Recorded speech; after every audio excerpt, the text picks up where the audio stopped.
नमस्कार, इस खास बुलेटिन में आपका स्वागत है। मैं हूं रुचि शर्मा। गुरुवार की सुबह एशिया में लीडिंग वर्चुअल डिजिटल एसेट का लाभ कम हो गया, जो US federal reserve interest rate में बढ़ोतरी से प्रेरित था।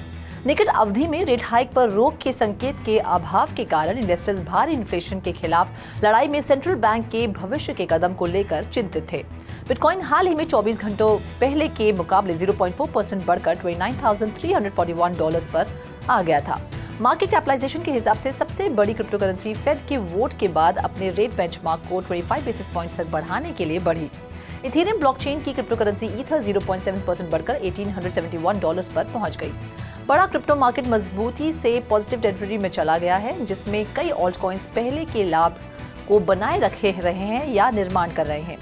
ओरिजिन प्रोटोकॉल का OGN टोकन हाल ही में 24 आवर्स की तुलना में लगभग 20% बढ़ गया था। कंपाउंड का COMP, स्टेलर का XLM और सोलाना का SOL क्रमश 13%, 11% और 8% से अधिक ऊपर थे। डोजकॉइन एक एक्सेप्शन था, जिसमें 4.3% से अधिक की गिरावट आई, जिससे पिछले दिन के कुछ डबल डिजिट गेन्स कम हो गए। पिछले 24 घंटों में ग्लोबल क्रिप्टो मार्केट कैप 0.68% बढ़कर $1.18 ट्रिलियन हो गई। इसके साथ ही टोटल क्रिप्टो मार्केट का वॉल्यूम 21.89% बढ़कर $31.34 बिलियन हो गया। DeFi का टोटल वॉल्यूम वर्तमान में $2.67 बिलियन है और सभी स्टेबल कॉइन का वॉल्यूम $28.78 बिलियन है, जो टोटल क्रिप्टो मार्केट 24 आवर के वॉल्यूम का क्रमश 8.52% और 91.83% का प्रतिनिधित्व करता है। बिटकॉइन का डोमिनेंस 0.06% कम होकर 48.26% हो गया।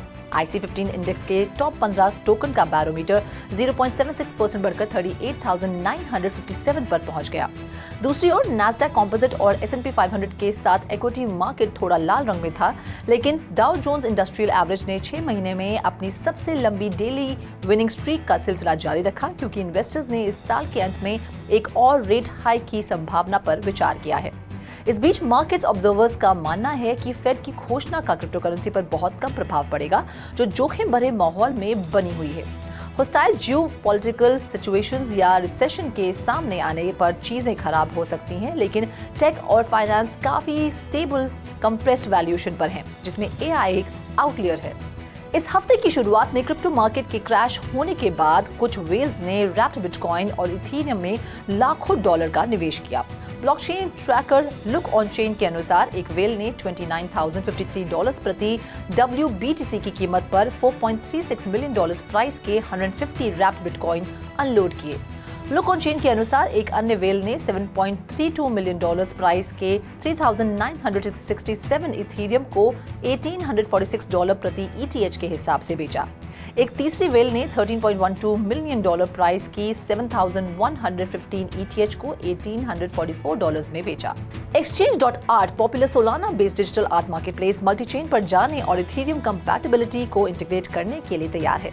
इंटीग्रेशन 1 अगस्त को उपलब्ध होगा, जिसमें 80 से अधिक इथेरियम बेस्ड आर्टिस्ट पार्टिसिपेट करेंगे, जिनमें सदबी के glitch art sale artist Patrick Amadon और इन्वेंटर एम्बर विक्टोरिया शामिल है। एनालिटिक्स साइट क्रिप्टोस्लैम के डेटा के अनुसार इथेरियम का NFT ट्रेड वॉल्यूम पिछले 24 घंटों में सबसे अधिक $10.2 मिलियन है, सोलाना $920,000 से थोड़ा अधिक के साथ दूसरे स्थान पर है। आर्ट ब्लॉक्स जैसे बुटीक क्यूरेटोरियल कलेक्टिव्स और ब्राइट मोमेंट्स जैसे ग्लोब ट्रॉटिंग एक्सपीरियंशियल कलेक्शंस के नेतृत्व में generative art piece computer code द्वारा बनाए गए डिजिटल वर्क्स, जिन्हें सिर्फ रैंडमाइज्ड जनरेशन द्वारा उनके अंतिम रूप में महसूस किया जाता है, जो कि मिंटिंग के समय होता है, रिकॉर्ड प्राइसेस प्राप्त करना और आर्ट वर्ल्ड एलिट्स को प्राप्त करना जारी रखें।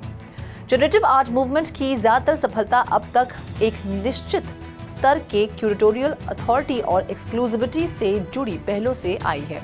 हाईलाइट एक नया डिजिटल आर्ट मार्केटप्लेस और आर्टिस्ट टूल सेट और उस पैराडिम को बदलने का इरादा रखता है। हाईलाइट इथेरियम ब्लॉकचेन पर एक जनरेटिव आर्ट प्लेटफॉर्म पहला ओपन एक्सेस प्लेटफॉर्म होने का दावा करता है। हॉर्न वेंचर्स द्वारा स्थापित और 2022 में $11 मिलियन जुटाने वाले इस प्लेटफॉर्म का लक्ष्य जनरेटिव आर्ट इकोसिस्टम में प्रवेश की बाधाओं को खत्म करना है। हाईलाइट के को-फाउंडर नैथलियल इमोंडी का मानना है कि प्लेटफॉर्म मौजूदा टूल में क्यूरेशन या गेटकीपिंग के विभिन्न स्तरों की आवश्यकता को समाप्त करके एक स्क्रीमिंग अपॉर्चुनिटी प्रदान करता है।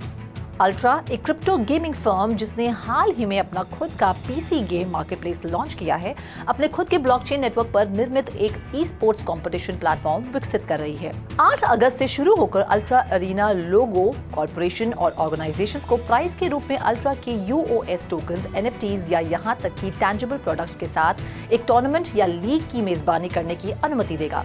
अल्ट्रा का mission amateur video game players के लिए प्रो लेवल तक आगे बढ़ने का रास्ता बनाना है। लॉन्च के समय gamers league of legends, Overwatch 2, counter strike, global offensive और पबजी जैसे पॉपुलर पीसी गेम्स, साथ ही अल्ट्रा गेम्स अल्ट्रा के पीसी गेमिंग पोर्टल पर खोलने के लिए पहले से ही उपलब्ध गेम भी अपना प्रभुत्व व्यक्त करने में सक्षम होंगे। अमेरिकी सोशल नेटवर्किंग प्लेटफॉर्म रेडिट ने हाल ही में एनएफटी संग्रह का एक नया सेट लॉन्च करने की घोषणा की। 4th जनरेशन अवतार्स को रेट्रो री-इमेजिन ब्रांड दिया गया, जिसकी क्रिप्टो कम्युनिटी से कड़ी आलोचना हुई। क्रिप्टो कम्युनिटी को मिक्स्ड रिसेप्शन मिला, जिसमें एनएफटी अवतार्स के बारे में माइनॉरिटीज की उत्साही राह पर निराशाजनक टिप्पणियां भारी पड़ी। रेडिट ने एनएफटी कलेक्शन की शुरुआत पर एक अपडेट प्रदान किया है, जो 26 जुलाई को होने वाला है। कम्युनिटी ने जेन 4 की बॉट प्रोटेक्शन, एनएफटी खरीदारी के दौरान इंटरफेस फ्रीजिंग के बारे में चिंता जताई और इसकी तुलना कैश ग्रैब अवतार से की। घोषणा का उद्देश्य पेशेंस को रिवॉर्ड करना और कलेक्शन में नए चेहरे लाना है। लेजेंडरी इटालियन मोटरबाइक डिजाइनर और मैन्युफैक्चरर डुकाटी ने एनएफटीज की दुनिया में अग्रणी प्रवेश किया है। ये कदम एक्सआरपी लेजर के साथ एक थ्रिलिंग कोलैबोरेशन का परिणाम है, जो फेमस ब्रांड के लिए डिजिटल कलेक्टिबल्स के एक नए युग की शुरुआत करता है। डुकाटी और रिपल के बीच पार्टनरशिप की घोषणा पहली बार जुलाई 2022 में की गई थी, लेकिन एनएफटी लॉन्च का बेसब्री से इंतजार किया जा रहा था। यह अनोखा कलेक्शन डुकाटी के रिच पास्ट और प्रोग्रेस को होमिज देता है, जो ऑटोमोटिव जगत में कंपनी की लंबी प्रतिष्ठा के प्रमाण के रूप में कार्य करता है। जो यूजर्स अपने फ्री एनएफटी का दावा करना चाहते हैं, उन्हें इस डिजिटल रेवोल्यूशन से चूकने से बचने के लिए लॉन्च डेट से 7 दिनों के भीतर रजिस्टर करना होगा। लेकिन रोमांच यही नहीं रुकता। पहले कलेक्शन से एनएफटी के ओनर्स को भविष्य की डुकाटी एनएफटी इनिशिएटिव्स तक प्रिविलेज्ड एक्सेस प्राप्त होगा, जो कलेक्टर्स और फैंस के लिए एक शानदार भविष्य का संकेत देता है। बाइनेंस ने कॉइनडेस्क को सूचित किया है कि उसने जर्मन फाइनेंशियल रेगुलेटर बाफिन से लाइसेंस के लिए अपना एप्लीकेशन वापस ले लिया है। ये कदम ऑस्ट्रिया, बेल्जियम और नीदरलैंड जैसे देशों की वापसी के बाद आया है और इसकी अमेरिकी शाखा पर बिना लाइसेंस वाले एक्सचेंज की ऑपरेशन के लिए रेगुलेटर्स द्वारा मुकदमा दायर किया जा रहा है। ग्लोबल मार्केट और रेगुलेशन में बदलाव के कारण बाइनेंस ने अपना बाफिन एप्लीकेशन वापस ले लिया है। कंपनी जर्मनी में लाइसेंसिंग के लिए आवेदन करने की योजना बना रही है, लेकिन उसके आवेदन में इन परिवर्तनों को सटीक रूप से रिफ्लेक्ट किया जाना चाहिए। जून में फाइनेंस फॉरवर्ड ने बताया कि बाफिन लाइसेंस से इनकार करने के लिए तैयार था, लेकिन बाइनेंस अभी भी अधिकारियों के साथ चर्चा में है। कंपनी ने साइप्रस के सिक्योरिटीज रेगुलेटर के साथ रजिस्ट्रेशन भी छोड़ दिया है, नीदरलैंड छोड़ दिया है और बेल्जियम में ऑपरेशंस रोक दिए हैं। BingX ने क्रिप्टो करेंसी इंडस्ट्री में exclusive guaranteed stop loss feature पेश किया है, जो यूजर्स को मार्केट की अस्थिरता के दौरान पोजीशंस को प्रोटेक्ट करने और नुकसान को कम करने की अनुमति देता है। ये इनोवेटिव फीचर, जो पहले फॉरेक्स जैसे ट्रेडिशनल फाइनेंशियल मार्केट्स में पाई जाती थी, जो BingX को इनोवेटिव क्रिप्टो ट्रेडिंग सर्विसेज में सबसे आगे रखती है। BingX का गारंटीड स्टॉप लॉस एक पावरफुल रिस्क मैनेजमेंट टूल है, जो यूजर्स को क्लोजिंग पोजीशन के लिए pre determined price level set करने की अनुमति देता है, जिससे ये सुनिश्चित होता है कि ट्रेड्स को उनके प्री डिटरमिन्ड प्राइस पर लिक्विडेट किया जाता है। ये फीचर BTC USDT और ETH USDT परपेचुअल फ्यूचर्स के लिए उपलब्ध है, जो रिस्क एक्सपोजर पर अधिक नियंत्रण प्रदान करती है। BingX ने निकट भविष्य में अपनी उपलब्धता को और अधिक ट्रेडिंग पेयर्स तक विस्तारित करने की योजना बनाई है। ये फीचर उन ट्रेडर्स के लिए आवश्यक है जो अपने क्रिप्टो इन्वेस्टमेंट्स पर सिक्योरिटीज और कंट्रोल चाहते हैं। जैसे जैसे क्रिप्टो मार्केट विकसित हो रही है, BingX कटिंग एज टूल्स और फीचर्स प्रदान करने के लिए प्रतिबद्ध है, जो ट्रेडिंग एक्सपीरियंस को बढ़ाते हैं और इन्वेस्टमेंट्स की रक्षा करते हैं। अपनी सर्विसेज में विविधता लाकर BingX का लक्ष्य दुनिया भर में क्रिप्टो ट्रेडर्स के लिए गेटवे बनाना है। हाल ही में acquired self custodial wallet service के इंटीग्रेशन के कारण Seychelles based crypto currency derivatives exchange Bitget ने 2023 की पहली छमाही के दौरान प्रमुख मैट्रिक्स में तेजी से वृद्धि का अनुभव किया है। बिटकीप के एक्विजिशन की वजह से बिटगेट अब एक रीब्रांडिंग अभियान से गुजर रहा है, जिसके बाद में बिटगेट वॉलेट के रूप में रीब्रांड किया गया है। 2023 में प्लेटफॉर्म ने कुछ एक्सीलेंट मार्केट परफॉर्मेंस इंडिकेटर्स दिए जो ट्रेडिंग वॉल्यूम के हिसाब से चौथे सबसे बड़े क्रिप्टो करेंसी एक्सचेंज के रूप में रैंकिंग में थे। टोकन इनसाइट की Q2 रिपोर्ट से पता चलता है कि बाइनेंस 52% ट्रेडिंग वॉल्यूम के साथ मार्केट पर हावी है। उसके बाद OKX 15.13%, बाइबिट 10.6% और बिटगेट 8.1% का स्थान रखते हैं।